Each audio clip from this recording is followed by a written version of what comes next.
fine. It's Trash Tuesday. We can talk about whatever we want. Do you want to talk about like I want to talk about cysts or noodles or yes, that I know, whatever. You know, we'll get to the cysts, but I wanted to ask you about your animals because I'm kind of. We could talk about my ball operation. Oh yeah, let's talk about your ball operation. Say more. Today's guest is the host of the Soul Boom podcast, the writer of the Soul Boom book, and you may know him from The Office and many other hilarious TV and film projects. We welcome Rainn Wilson.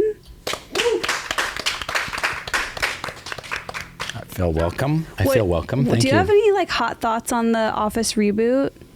Yeah. I do, and this is what you're going to clip, and this will get like 17 million views because I'm talking about The Office. I did not mean that. Great open. Yeah, I think it's awesome. I think it's awesome. I think that, listen, Greg Daniels, who created The Office, he's like as big a mensch as you'll ever want to meet. Like just nicest guy, always reachable, no ego, really creative, collaborative, and, yes, we stumbled onto something with the amazing cast and Dunder Mifflin and stuff like that. But the idea of doing comedy in that way, where it's a mockumentary, which has been done before. There's plenty of mockumentaries like Spinal Tap and, so many other shows. But the idea of doing a workplace mockumentary and at a different kind of workplace with a different cast with the same tone. Yeah. I think it's great. Like there's no harm in it, and why not have 5 different workplaces that you're documenting, and the dysfunction and the awkward silences and the lunacy, but it also kind of reflects contemporary culture in a way. So I'm a fan. I think it's great. I don't think that Dwight Schrute would ever show up to this. I think they're talking about a paper company in the Midwest. Like, why would he go? Like, part of The Office is like, it's really like, we try and keep it like as much like the real world as possible. Some zany things happen, but we, try and keep it like grounded. Yeah, exactly. So Dwight showing up to the Midwest doesn't make sense, but. No, I'm excited for it though. I feel like it'll be exciting to see a new version, but from that taste and that tone, like you said. Yeah. And I think they'll have a lot of comparisons to The Office. So it's not as funny as The Office, and that's okay. Yeah. It doesn't have to be. If it's 2/3 as funny as The Office, it's still going to be funnier than anything else on TV. Sorry. I agree. Sorry. Rainn, you're a very profound human being, and you have a lot of thanks. Deep, amazing, wonderful thoughts about the world and spirituality. But this show, we're a little bit dumb. I was fine. It's Trash Tuesday. We can talk about whatever we want. Do you want to talk about like I want to talk about cysts or noodles or yes, that I do. Whatever. We'll get to the cysts, but I wanted to ask you about your animals because I'm kind of. We could talk about my ball operation. Oh yeah, let's talk about your ball operation. Say more. I had an operation on my balls once, and I don't know why that came to mind. I'm just sitting here. Just us. It's Trash Tuesday. We're not going to be profound. You want to ask about my pigs. I do. I love pot-bellied pigs is why. We have 2 pot-bellied pigs. That's what I heard, yeah. My wife is really super into animals, and it's just been her dream to have a menagerie. And when you make a lot of money in TV, you get to buy your wife a menagerie of animals. Oh, I love that's that. so sweet. That's like the best use of TV money I've ever heard. Yeah. So we have 2 pigs, the Baron von Snortington and Amy. Okay. And they're both about 200-pound Vietnamese pot-bellied pigs. So they're pretty big. Amy is like exactly like her name sounds. She's sweet and adorable, and she comes up and she kind of prances, and she's dainty, and you can pet her, and she lies down, and like you could tie ribbons in her hair and it would work. And Snorty is just like his name sounds. He's just like a bull in a china shop, and he'll charge you sometimes, and he'll like snort, and he does this thing where he clicks. If he doesn't like something, he goes. Oh my God. And I'm like, Snorty, stop snarfing at me. And then they live with a little peahen, a female peacock that my wife rescued that was just showed up living at her horse barn. And so she brought it over to the pigs, and then she bullies the pigs. So Alma, the peahen, will land and like take their food. And if Snorty goes like that, then she'll just like poke at his eyes. Okay, now I have to ask, what came first? Like you being a farmer or Schrute Farms? Was that written based on your interests? No, when I was cast on The Office, I think I was living in Van Nuys. Like, okay. Yeah. The mattress capital of the world. Yeah. The auto glass capital of the world. If you need your window changed out and you need a futon, head to scenic Van Nuys, California. No, there wasn't zero farming going on. I had some farmers in my background. So when I first met with Greg and the writers of The Office, well, you just keep bringing it back to The Office, don't you? I didn't mean to, you're doing it. Then I brought in all these photos of like my family, and I had a lot of my Norwegian immigrant families from Wisconsin and Minnesota, and showed them pictures of them and stuff like that. So wait, I have family. My family is all from Minnesota too. We're Finnish. Oh yeah? Yeah. Okay, so you brought in pictures of your Norwegian family, and they're farmers. Yeah, and they were farmers, and that kind of triggered the idea of maybe Dwight having a farming background. Greg's great-grandparents were farmers in Poland and actually grew beets. So he brought that in, and but then this was later. My wife has always loved animals, and we have a little bit of land out in our kind of little town in California where we live. And then she also rides horses. But then the big surprise is that we also have a rescued donkey named Chili Beans. I've been going down a donkey rabbit hole. What? I am You mean a donkey hole? A donkey hole. Yeah. And I have not. My entire algorithm right now is just pure donkey. Dude, I'm with you. Donkeys are precious. They're like proof of the existence of God because they are so adorable. They're loyal. They're smart. And but they're emotional too. Yeah, you just can hug the out of them. Really? They're the best. You can cuddle a donkey? Oh, you can cuddle a donkey. And after they tell you how they feel. What? Yeah. Yes, like they have. It's just. Please get on the donkey algorithm. Like it'll change your life. So Chili Beans brays from my wife. Like my wife pulls up and it's like, and then my wife is leaving, and then she brays till that she's leaving, like mournful, like she cries. Yeah. Oh, that's so cute. And they Chili have Beans. the big pot belly. They got like the round pot belly. It's like, just their proportions are like comical and so endearing. It's just donkeys are everything. They're really good. Yeah, they're really good. I think Shrek gave them a bad rap. You think? And all the Prospector movies. But so and then we also have a zonkey, which is a half zebra, half donkey. You can do that? Are they is that legal? sterile You can too? do that. They're sterile. Yeah. Yeah, they can't breed other zonkies because they were manufactured in a zonkey lab. I figure. So are all hybrid animals sterile typically, like ligers I think so. and stuff, I right? think mules are too. Yeah.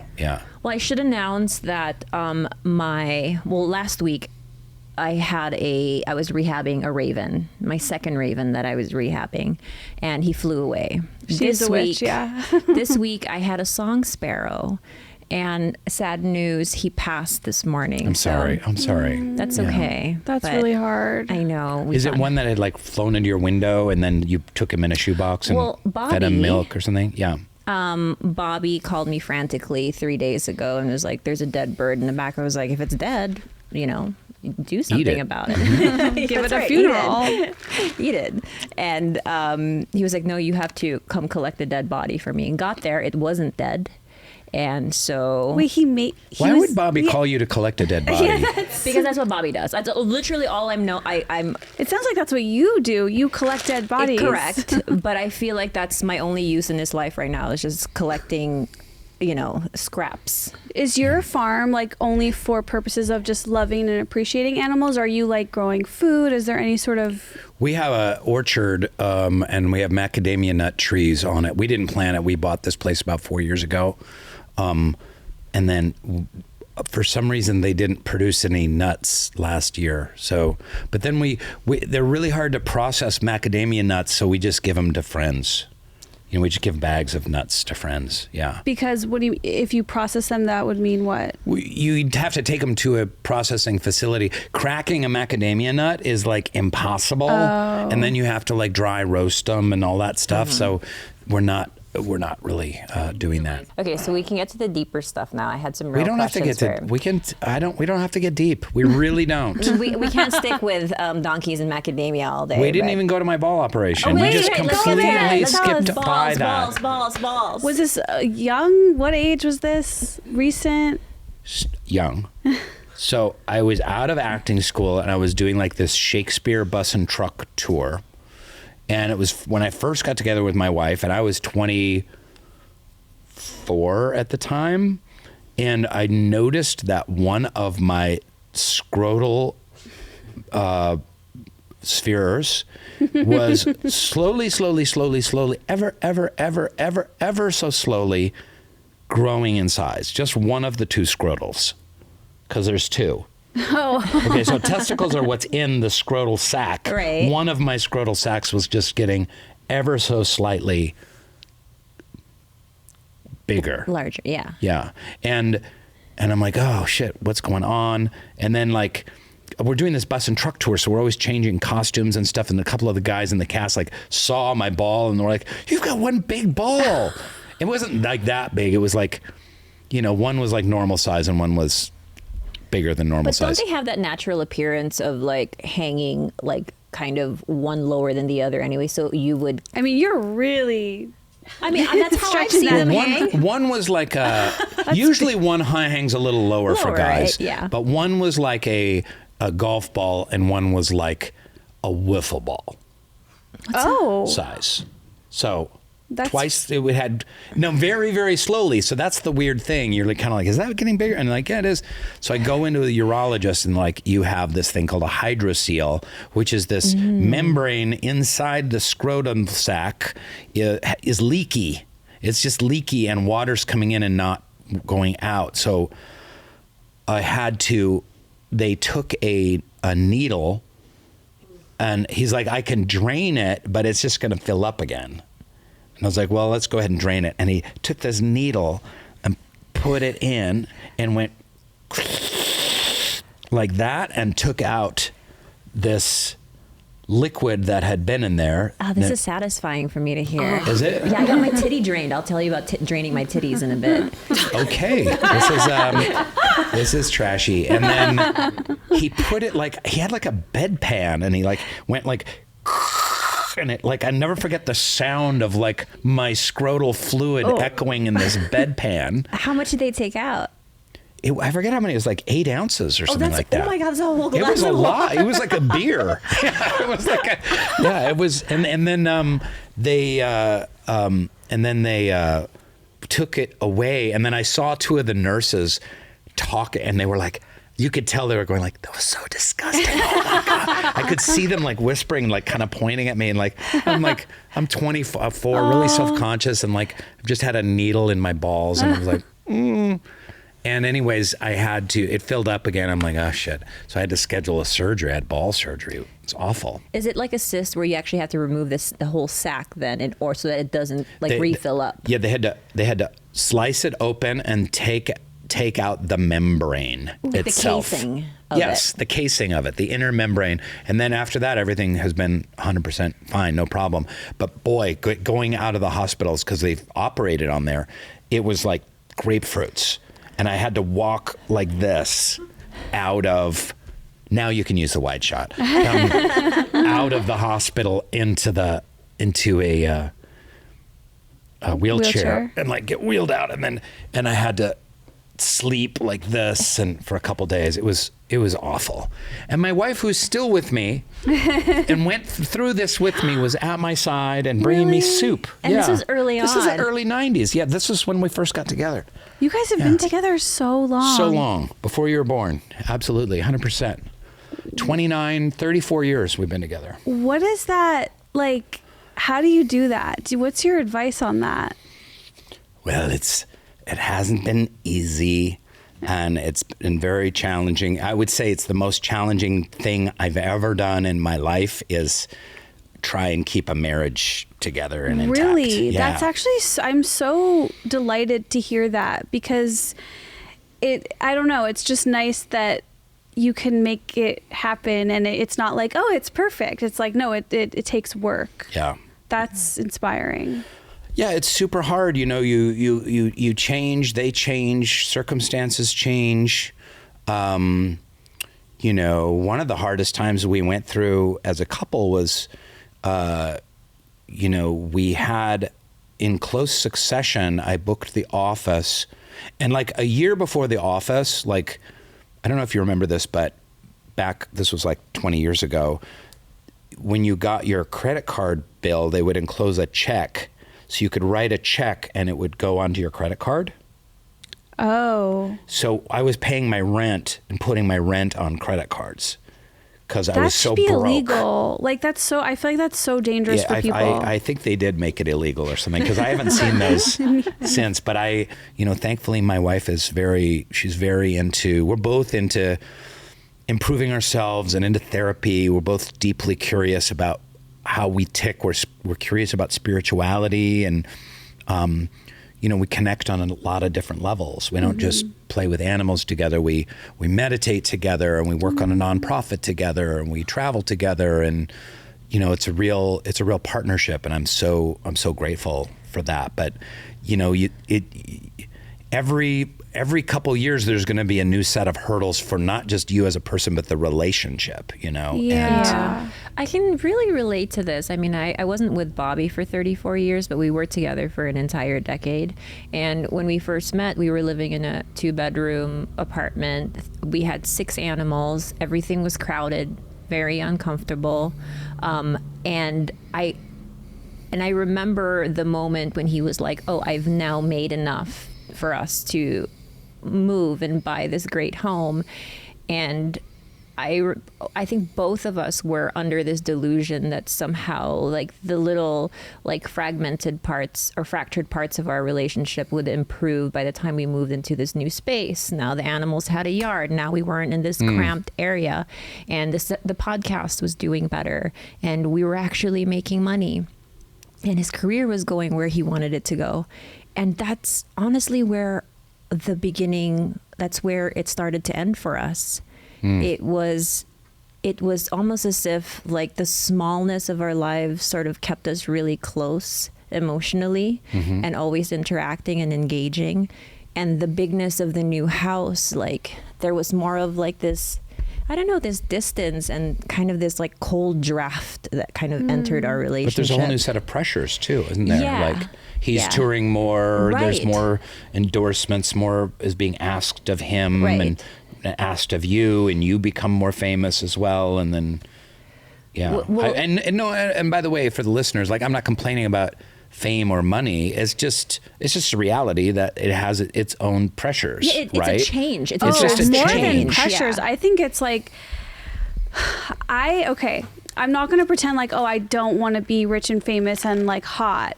But I also think that those things are a little bit of a curse. They come with problems. You know, like we've talked before about like the girl who's just always been really beautiful. It's like, well, then that has problems too. Yeah. Then like every guy wants you, and like, wow, that sucks. No, but like it just comes with its own problems. And, Yeah. and I think it wasn't until being in this business that I realized like, oh, I mean, this is the most cliche thing, but it's like, oh, I always thought that like success would solve all my problems. And then you like get the things you wanted, and then you realize you're still you, and you still have all the same problems. And so that is like a whole explosion that you have to realize and deal with. Like that's, you know, that was more like a solo thing for me, not within my relationship. But, and also just to hear like that you guys have been together so long, and there's you change and you grow, and that makes things harder here and easier here and whatever. Like, I think that's so cool, because a lot of the conversation is, if it's not working, move on, or like, Or if it doesn't serve you. Yeah. that is a really dangerous way of thinking about a relationship. Like, if you're, and it's such a tricky balance, right? Because if you're in a toxic relationship and it's really holding you down and adversely affecting you and your self-esteem and your health, like, of course, get out of it. But there is a kind of a contemporary kind of thing like, hey, it's not working for me. I'm not feeling this right now. You've got a kid or two. You've been together 5 or 6 years. There's been a death in the family. There's some financial difficulties. And people just, it's easy to bail. But guess what? You'll just get in another relationship and then you're going to be met with the same set of circumstances. So you might as well work through it the first time, you know? Yeah, I absolutely. Like, I feel like I saw a lot of people in COVID break up, and then I saw them get back together, which I thought was sort of sweet. Like, oh, I'm glad to see people go out and realize, like you said, it's like, I don't know, your problems follow you everywhere. I also love the idea, though, that like, I think it is threatening when people grow and change, and you're like, who did I marry? And I like this idea of like, okay, if you live this lifelong thing with someone, you can be 6 different versions of yourself, this ever evolving thing, and to sort of like accept that change without feeling so threatened about this like new version of your partner. Yeah. Well, change every 2, 3, 4 years. We go through different shifts, right? Like you're probably very different now than you were 3 or 4 years ago. And then 3 or 4 years before that, you were kind of different. Yeah. So how do you do that in a coupleship, in a partnership? And how do you continue to stay curious and continue to want to get to know your partner? Well, that's a great question. And in fact, I was just talking to my friend Mark about that this morning. I was like, and realized, because, you know, part of what is a benefit for me is I'm in 12 steps. Right. And that kind of forces you to dig a little bit deeper about maybe why you do the things you do and what things trigger you and what things have traumatized you.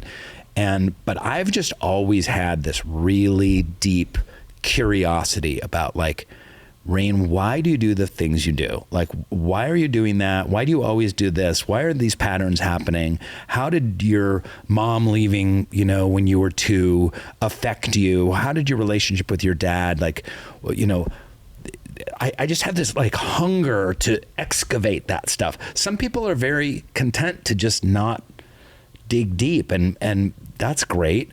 But I've always been I haven't always been in therapy, but I've, especially the last like 15, 18 years, been really digging in therapy. I've done intensives and retreats and 12-step. And I just really want to improve myself, and I want to get to know myself better. Not improve myself in like what's that guy, David Goggins, who's like runs 47 miles every morning. What is he, kill your inner bitch guy? Yeah, and like not in like a Tony Robbins kind of like, you can use it with your willpower, you can overcome. I'm not talking about that, but just in a deep curiosity to get to know myself. And it goes more to the Soul Boom podcast and the Soul Boom book, which is it's always been even bigger for me.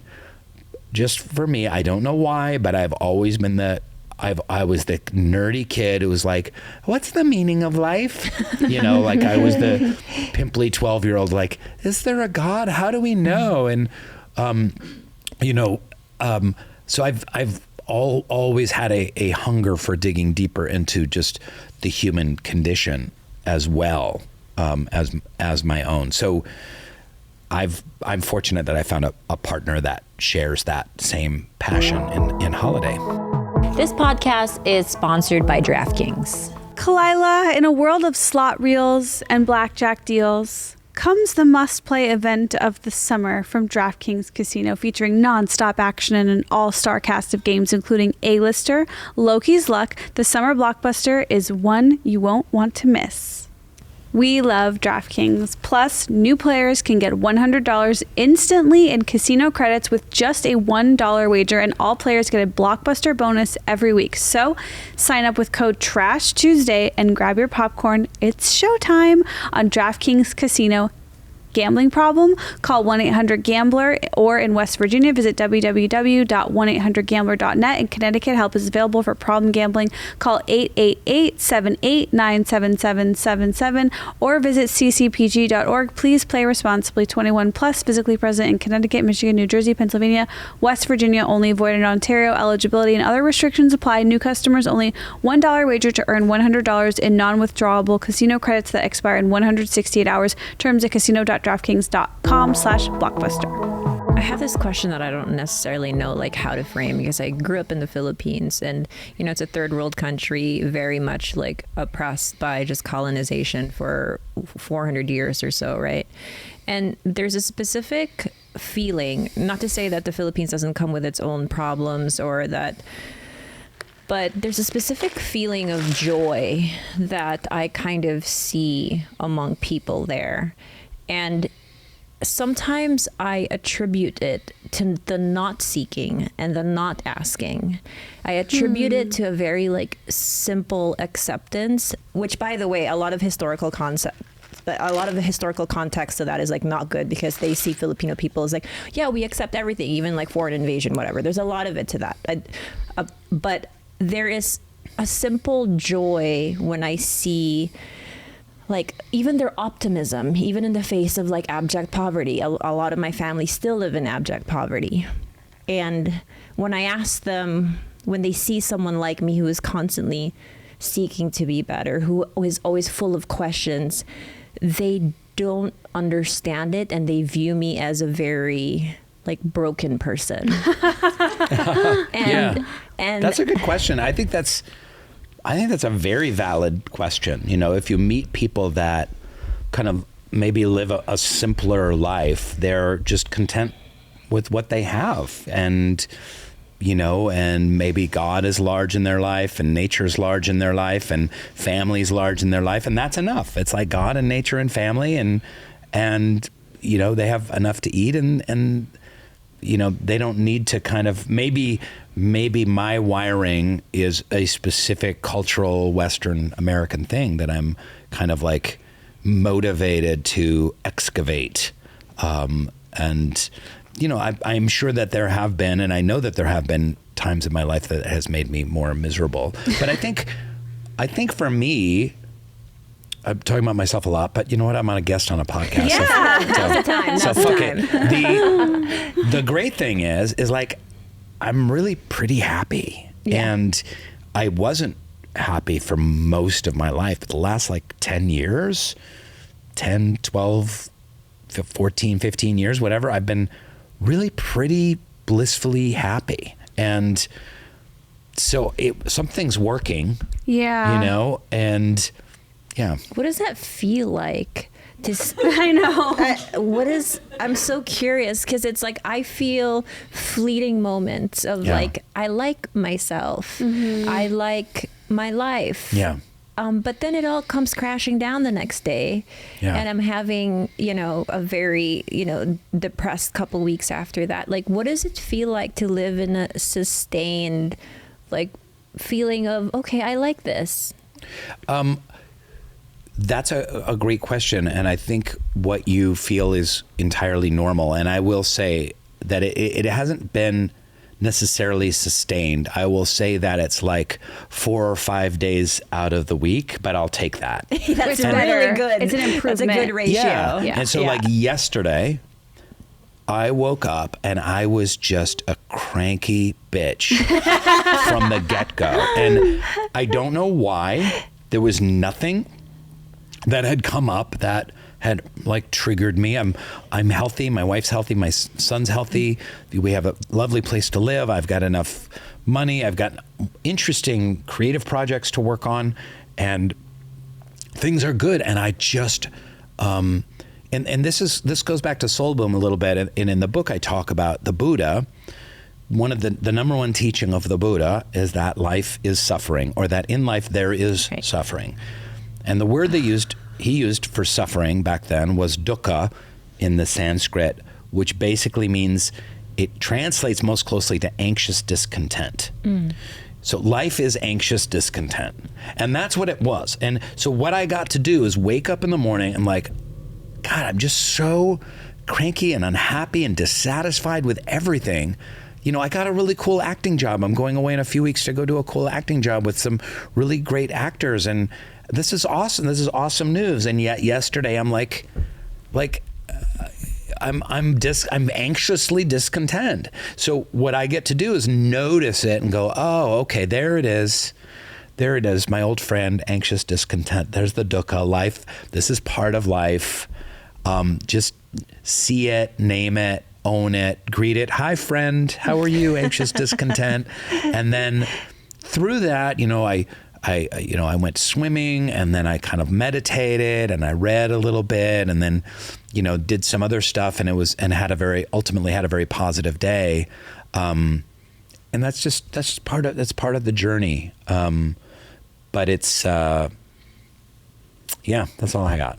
Yeah. I mean, no, that's a lot. That's a lot, because I think what I'm hearing is that you cannot push away any of these spontaneous moments of feeling pretty cruddy in general, but that you can learn to name it, learn to identify it, and just kind of roll with it and be nice to yourself about it.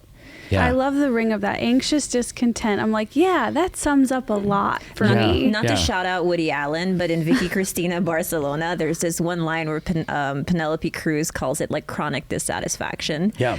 And I think that is the root cause of a lot of like my younger feeling of like turmoil, where I'm like, why can't I have this now? Why can't I just be like happy with this now? The scientist, social scientist, happiness expert Arthur Brooks talks about like, it's not about like, how can I be happy? How can I find happiness? It's like, you can be happiness-ier. You can be a little bit happier. You can learn about what makes you unhappy and just make little adjustments. And then it's just incrementally, you can just get a little bit happier here and a little bit happier there. There isn't kind of a thing of like, can you imagine the human existence? We're just like living in like constant like bliss and joy, like hardship, difficulty, sorrow, displeasure, discontent, disappointment. These are a part of the human condition. And it's only experiencing those that we experience joy. You know what I mean? Like, it's not about like eliminating dissatisfaction and disappointment. And sorrow and heartbreak, I'm in sorrow, I'm in heartbreak, like accept it. And then that allows you to feel the joy on the other side. So part of like living a more blissful life filled with well-being is embracing both sides of the spectrum. The more you can embrace the natural difficulty and heartbreak of just being a human being, then the more experience with kind of joy and bliss you can have. Yeah. I had such a deep, hard lesson in this area, which I'm realizing recently. But basically 3 years ago, I had a pregnancy loss. And after that, I don't know if it's like my anxious avoidant attachment manifesting or what it was, but I was like, maybe I don't want kids. And I was so afraid to ever say out loud that I wanted kids after that.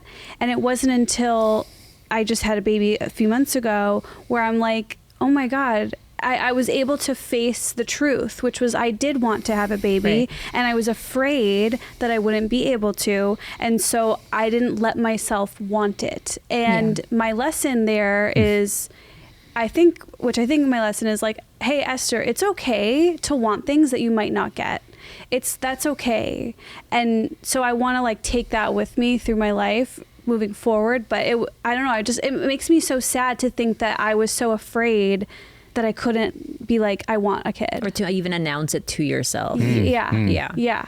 I had to like... And by the way, I having had several friends who've had miscarriages and had to abort fetuses for various reasons, like it's something culturally people don't put enough attention to, like how heartbreaking that is, how difficult that is. We don't talk about it. I totally agree. And I feel like almost I was part of that. Even when I would talk about it, I was like, it's common. And so I would try to not poo-poo it or something. Yeah. It's so common. You throw the stat of 1 in 4. Yes. Yeah. And I thought... Even the way you described it to me, you're like, I know it happens to a lot of people. It's like you were already kind of dismissing your own experience. Yeah, because I didn't want to be... I have this thing where I don't want to be a victim. I don't want to be the recipient of trauma. And so I'll just be like, everything's fine. This bad thing happened, but here's why it's totally fine. But now I'm like, oh no, I was really struggling with that. And like, why couldn't I just struggle with it? I don't know. Yeah. But you are right. It's not... I think a pregnancy loss is harder than I made it out to be. That's, I guess, my statement on it. Yeah. I feel like women like suppress a lot of times suffering, like, and I know we talked about this, like when my mom was pregnant too, like she had to hide she felt like she had to hide it, and it was like this embarrassing thing, and didn't talk about the pain, and I feel like that's changing, but suppressing pain, I feel like, is just something that culturally we've always done. Yeah, beyond culture even. I think it's just you're programmed from a very young age to just withstand a certain level of like suffering and be okay with it, because if you don't, you are just less than. I mean, even in my culture, in like Filipino culture and stuff, which I wanted to ask you, you are of the Baha'i faith. Yeah. And I know you it's sort of like, the way I understand Baha'i is that you pick up from a lot of different religions and spiritualities. I grew up in a very, very Catholic household, but that household was also where I endured the most trauma, everything from sexual trauma to emotional trauma to physical abuse. And what advice can you give to someone like me who is so turned off by the idea of spirituality and religion? And is there a way for me to sort of see the goodness in it without relating it back to like my horrible upbringing? And to give you an example, my uncle was in the Philippines during like a Holy Week. They crucify real people too. I can't handle this one. Esther hates this story. But in the Philippines during Holy Week, they pick people in their community. They don't actually put a nail through their hands. They crucify. They put a nail through their actual hands? Yeah. They don't just like tie them to a cross? No, some they tie, some they actually crucify. And it's like it's a reenactment of Jesus and the whole thing. My uncle was that guy every year who got crucified, but he is also a murderer. So he also killed his brother in broad daylight and like severed his spinal cord with a machete. You have to tell this to Dwight Schrute. What camera should I be looking at right now? I'm just going to be looking deadpan at the camera. Go ahead. He has since been released from prison. Okay. I send him money every month because he has a family to support. It's you a whole send thing. your murderer Yes, I do. We have uncle a great relationship. I know. every month, and he was crucified. He was crucified. He was also Jesus. So Yeah. Does he have scars on his hands from where he does. Yeah. Yeah. Does he have? Okay. The more you talk to her, the more this happens. It's like my childhood was such like a very like giant contradiction of everything, and that's where I experienced the most like hurt and pain. So anytime I almost bristle at the idea. You've kind of been crucified in the court of social media. Oh my God! Thank you for saying Wow. that. See how I brought that all together? Yeah. Thank you. Yeah. Why is there a woman with 3 bananas? We do this thing here called a banana break. You don't have to eat it, but it's a potassium re-up when emotions get high. But you totally just, it's too much for him right now. This is my religion. Banana is my religion. It's a little bit phallic, right? Oh my God. But thank you for acknowledging that, because I think that, a lot of my current pain it feels similar, right? It's bringing back all of the young stuff when I am just fucking just rinsed by the internet, right? Yeah. Well, I have a few things to say. Number one, religious trauma is very real. And a lot of people that recoil from religion have been traumatized by it in some way. Even just being made to go to church, or being told that if you masturbate, you're going to go to hell, or, shamed for having premarital sex or being gay or whatever. Like there's a lot of that. And so culturally, we're dealing with a lot of religious trauma. Yeah. We had someone on the Soul Boom podcast, Dr. Thema Bryant, and she said, for a lot of people, spirituality is the richest, most wonderful thing they have in their life. And for a lot of people, spirituality is the thing that has caused them the most pain in their life. So it's really difficult to talk about spiritual topics because you don't know where someone stands with that. And I'm so glad you shared that with me. I think it's really important, number one, to separate religion from spirituality, right? So even if you just look at Jesus and like stories of Jesus, like there's never been like a better human being than Jesus. Like just serving the poor, washing the feet of prostitutes, like giving everything he owned away, just teaching, just love, love, love everywhere he went. Like, and the difference between the reality of Jesus and what so many sects of Christianity kind of practice and preach is just that dichotomy is mind-boggling. And there's an enormous bifurcation. But if you go back to like the life and work and teachings and sayings of Jesus, they're really beautiful, and they contain a lot of great spiritual truths that don't have to do with any kind of church. They don't have to do with heaven and hell, or when you eat a wafer, or when you how you're baptized. I've had many wafers. Yeah. They don't taste great. I always wanted to try the wafer. Oh, I bet you'd like them. They're very bland. Oh, thank you. Yeah. Thank you so much. Wow. Was that a diss? Yeah. It was. So, but I think it's important to differentiate the two, because spirituality is simply our human reality that isn't part of our physical and material selves. That's all.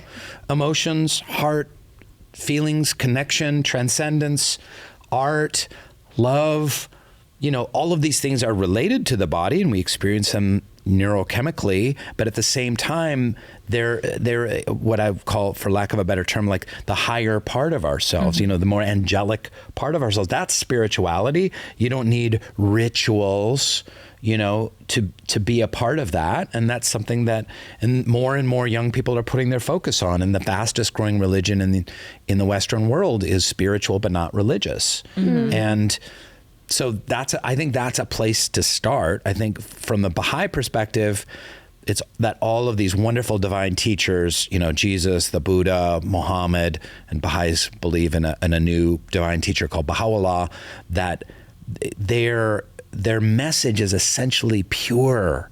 And it's all about love and connection and unity. And then humanity creates all of these administrations and rituals around those teachings that become more and more corrupt, because that's just who we are. So for me, I feel really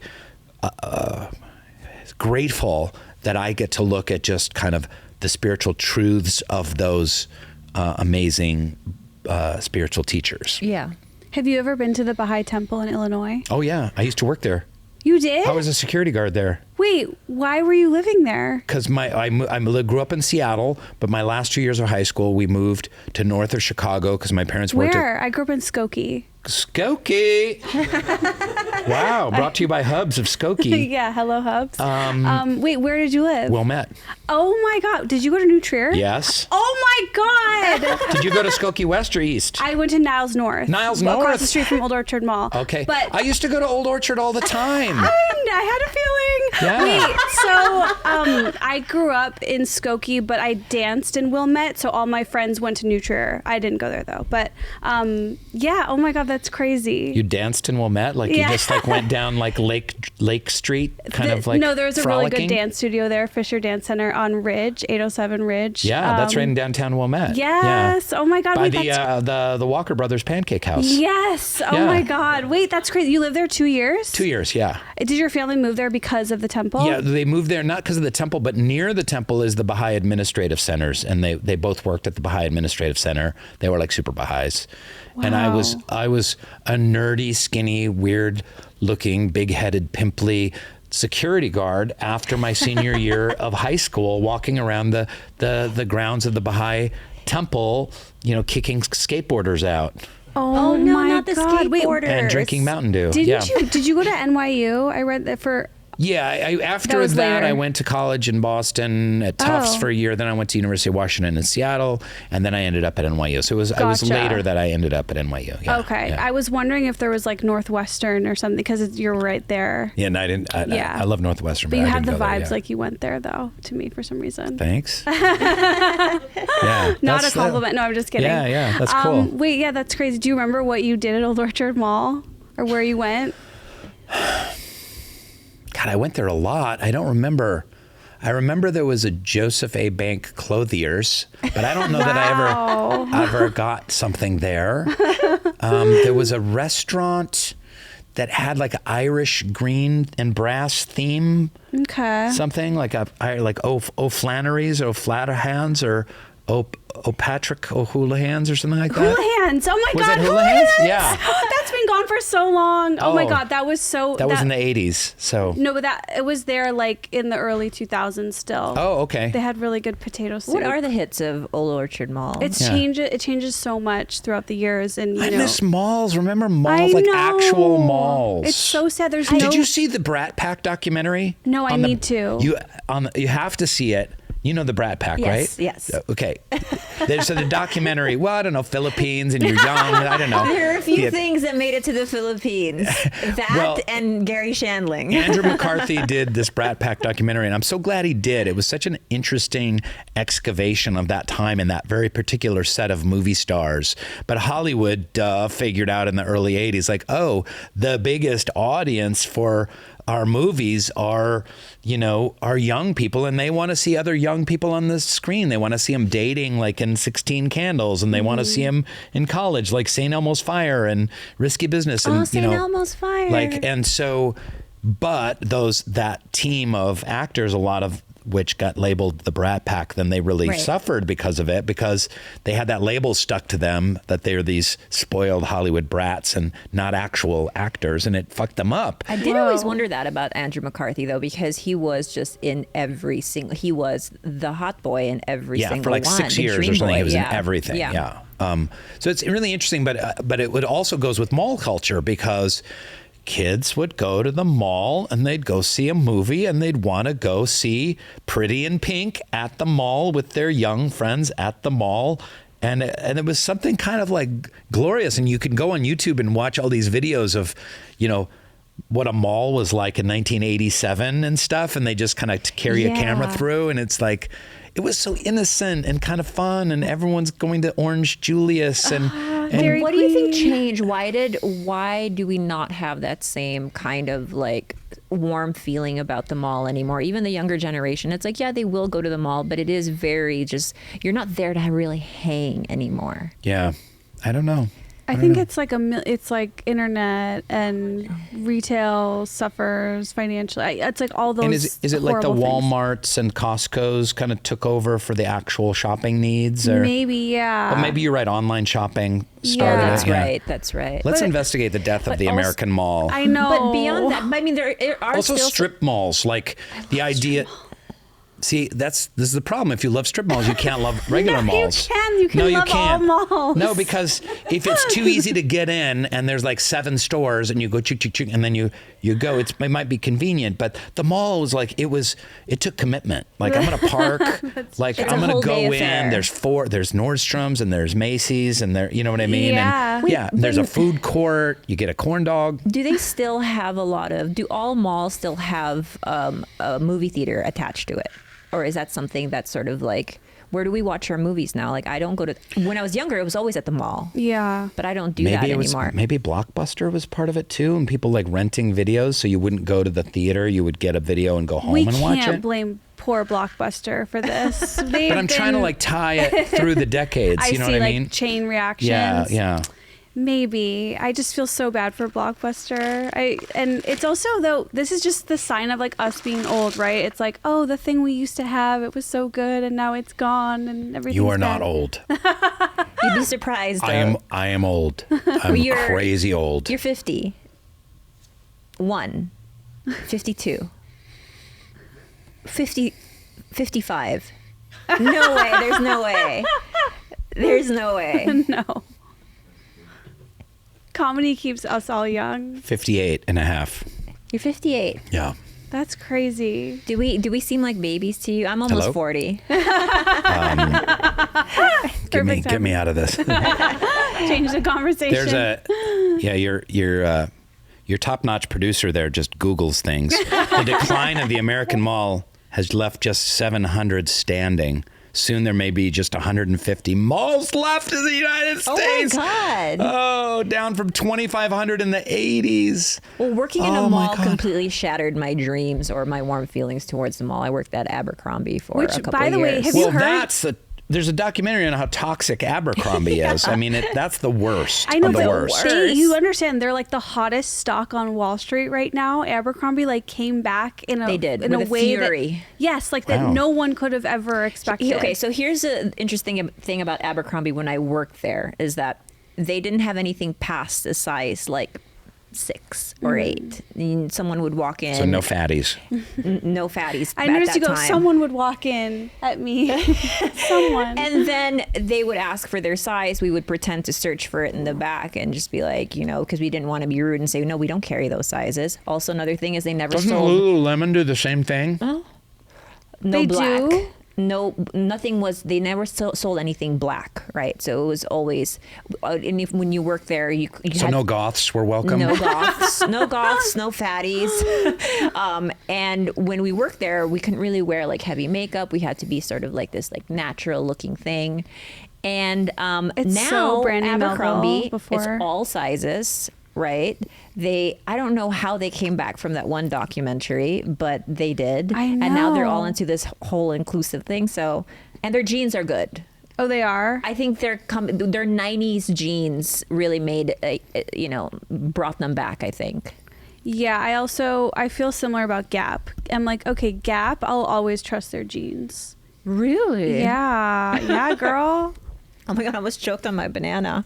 But That's what speaking she of said. the Gap at Old Orchard Mall closed recently, and it's been really hard for my Oh, family. I'm sorry. Thank you. Yeah. I knew you'd have compassion for Yeah. that and understanding. I did want to ask you a little bit about your You young know life. that I'm old and a man, right? But I I'm feel so not in your demo of No, like this is 32-year-old women in But you're- Brooklyn who are marketing But your social media your experts. wise papa. We need it. We need the guidance. Please don't call me wise papa. That is so degrading. Oh my God, I've never been called wise papa before. No! Oh, get me out of this. Get me out of this podcast. What? I feel like people must call you for advice. You seem like an advice guy. Like people. No one calls me advice. First of all, millennials don't take advice, and That's funny. they don't take advice. They don't see. When I was younger, we would go. There was a thing of like mentors, and you'd find people that were older and like successful, and you would like go to them and say, "Hey, I'm struggling with this and at this crossroad. What do you think I should do?" But millennials won't do that. And if you try and like talk to a millennial and say, "Well, in my experience, you might want to think about X, Y, and Z," they'll be like, "Yeah, I don't know, blah, blah, blah. I wouldn't do that." And then they'll give you advice. And this has happened to me with several millennials where they're like giving me advice. And I'm like, okay, all right. I mean, I don't know. and I if- know I'm grandpa boomer here, but I'm actually No, not a boomer. I'm Gen you're X. definitely I not. think that Gen Z might be, because Gen Z roasts millennials all day long. They think Millennials are we're- the worst. They're What? worse than Gen Z. No. You think we're worse? You guys are so much No. worse. Yeah. Why? What? Let me count the ways. Help me out. What's your name? Stella. Stella. As a millennial, I feel like we feel that way about Gen Z the way that you feel about millennials. Yeah, it's like we Gen all Z, hate whenever them. I tell them advice, they don't listen to me or anything I say. That's just part of, it's cyclical. It happens with every generation, no? I do think that millennials got the shit end of everything, though. No, Gen Z have a worse shit end of You everything think? than millennials. And at least Gen Z are like rebellious and are kind of like, I'm not going to follow any of the rules that have been set down. Like, I'm going to question gender and sexuality. I'm going to question capitalism. I'm going to question having social media and why do we even need it? I'm going to question everything I've been taught about mental health or getting an education. Like, why should I go to college? Although, please go to college. It's a really good idea. But do you know what I mean? Like, but millennials were just kind of like, I just want my chai latte and my avocado toast and just leave me alone. And they're not like engaged in like changing the world. I think- I'm getting so many hate comments right now. Defend my In the YouTube. millennial demographic. I think we were put in a very specific, like Gen Z can live a life of like not in a shame cycle almost.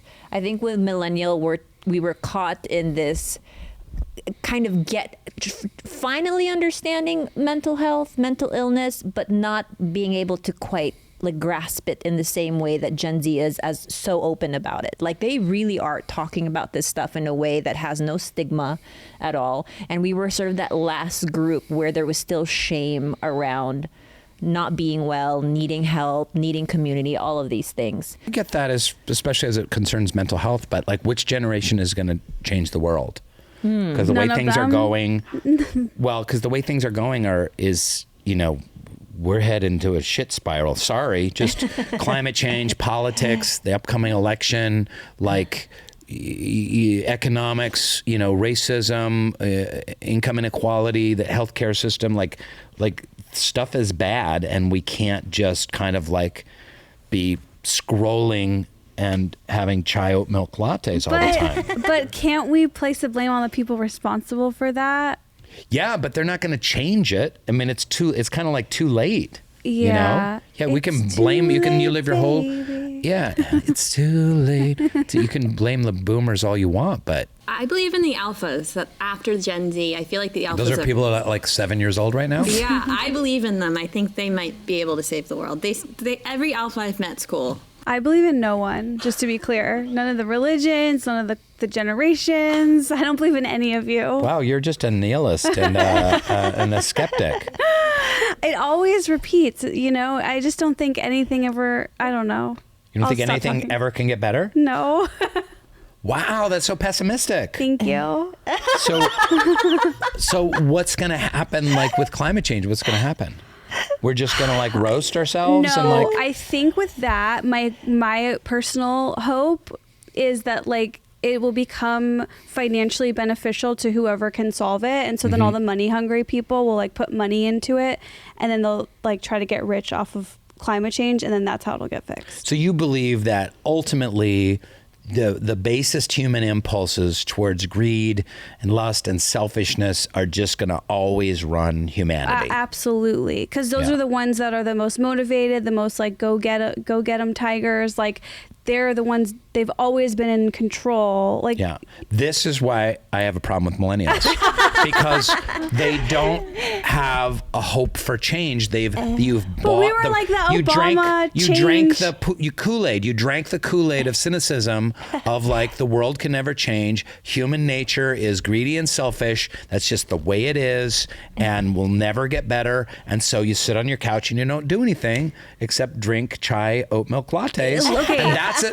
But that is evidence. Nothing personal. No, it's a little You're true. delightful and wonderful. But I do think that if collectively, if people really believe nothing's ever going to get better, and it's just it's a shitstorm unless we figure out a way to make it profitable, then we don't believe in the element of, we don't believe in human altruism and self-sacrifice for sacrificing one's personal good for the benefit of others or for the well-being of others. If you don't believe that exists and that can be cultivated and nurtured and inspire a revolution, then I feel really sad about that. I mean, I feel sad for you feeling that way because I feel sad about being that cynical. I really do. Well, maybe and it's very common, by the way. It's very, very common. No, totally. I mean, I think you're right, and I do believe in altruism. I just don't.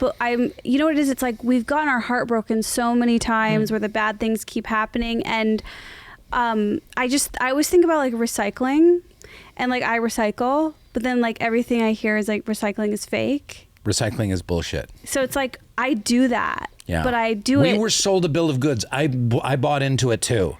The oil companies were really like literally like everyone should recycle, and then we're all busy recycling, and meanwhile we're excavating coal and dumping all this like methane and CO2 into the atmosphere, and people are like sorting their yogurt lids, and rinsing the cup out, and there's coal factories going, and It's bullshit, but I bought it too. Yeah. I played Recyclops after all. Oh my God. Yeah. And I also think maybe this is part of like that thing I'm talking about, my own personality earlier, which is like, it's hard for me to want something that I don't believe can happen. And maybe I do need to be like, okay, maybe it'll happen. Maybe it's like the baby when you lost the first baby. Yeah. I'm so sorry for that. And then you didn't even, you felt like, oh, I can't let myself exactly want another baby, but then Yeah. you did, and then you have a baby and it's brought you so much joy. Yeah. Maybe you can allow yourself to want humanity to thrive and not. Well, we got a chorus of millennials cheering on the change of Esther's heart. Hopeful Esther. Yeah, maybe. I mean, this was one of the reasons, like one of the last guys that I dated, one of the reasons that I ultimately could not stay with him is because he was really just a cynic. And I remember initially just being like deeply attracted to him and all the things about him. But every day it was this heavy load on me that I wasn't clocking in the beginning, that later on, like a couple months in, I was like, oh, like this dude is so hopeless about everything that it was difficult to be around, and I don't want to live a life like without hoping that things could, like, or the next day could be, or things could generally move in a better direction. But where does that hopelessness come from? Because I think it does come from trauma. Mm-hmm. It's easier to stay cynical and pessimistic, and it's like with relationships. Like if someone has had their heart broken a bunch of times and they're just like, oh, it'll never work out, I'll never find a relationship. Men suck, or women suck, or whatever gender sucks, and contemporary dating sucks, and I'll never find love. And it's kind of an easy fallback position, but it usually comes from some kind of pain that they've gone through. Right. Like with you, I imagine like hoping, like maybe things will get better, and it just gets worse, and exactly. and it gets worse, and you get your heart broken, and it's easy to fall into that position. So you're saying millennials are just heartbroken, repeatedly heartbroken And traumatized, and they've kind of they've bought the party line, kind of. I think they've just kind of like, they accept society the way it is. We need to rebrand millennials. Yeah, we need a major I also rebrand. do disagree. I think no one likes a chai oat milk latte better than a Gen Z. Like, I think that's like, have you seen those matcha girls on TikTok? Like, that's their whole personality, which I have been there. There was a time where no milk latte was my entire personality for sure, but I just want to say, like, I don't think that's, I think everybody likes their Guilty. drinks. Oh my gosh, Rainn, this has been so Matcha, fun. Matcha, iced tea, green tea, yeah. iced. yeah. Like this You're costs like $17. You're one of the girlies. Like, You're definitely I'm one of the a girlies. matcha girl. And listen, hi everyone who's watching. I know that I'm gonna get a lot of hate comments You about will. dissing No. on millennials. I'm trying to poke the bee's nest a little bit here. Like I'm being a little bit We're having fun. No, this is fake great. to kind of stir things up, because I think it's an interesting conversation, and I think the millennial Gen Z battle is an interest. Sitting on the sidelines, Gen X is the one that's been left out. Everyone hates on boomers because they're the worst. Yeah, that's so but true. Gen X kind of just sits kind of in the middle. You guys are like the lost generation. No one talks about you guys. No. You're just quietly existing. With skirt through, yeah. This is so Yeah. true. They're just quietly acquiring farms and being happy 4 out of the 7 days of the week. We just quietly created all of Silicon Valley. Was a Right. Gen X kind of thing, the good and the bad, and it's Yeah. mostly bad. Sorry.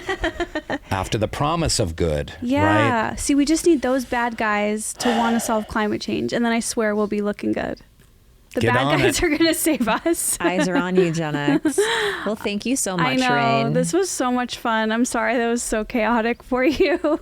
It was good. The banana break was good. I'm the only one who ate my No, banana. I No, always she- eat my banana. That was a nice idea, and this was really fun. And you guys are awesome. And Thank you. and- Thank it's you. so nice to be here. And everyone needs to check out Rainn's podcast, Soul Boom, which I've been listening to. I loved the episode with Arthur Brooks. I love the Neil Brennan episode. oh, thanks. Yeah, it's so good. I'm We have learning an a lot. interesting combination of stand-ups and contemporary youth kind of influencers, and then kind of some old school psychologists and spiritual thinkers and authors and stuff like that. So it's a little bit schizophrenic because it's going back and forth between some young comic, and then we'll have like Dispenza. Bobby Lee, and then we'll have Yeah. Dr. Joe Dispenza. Yeah. So It's a good mix for But I like feel like that's the best combo, because while a Joe Dispenza is very, knowledgeable, valuable, I do think Bobby, in his chaotic, in his most chaotic state, has the most profound things to say and He does. share. Yeah, he is. And he's a guy who has Very been wise. out of sobriety. He's Yeah. a guy who comes from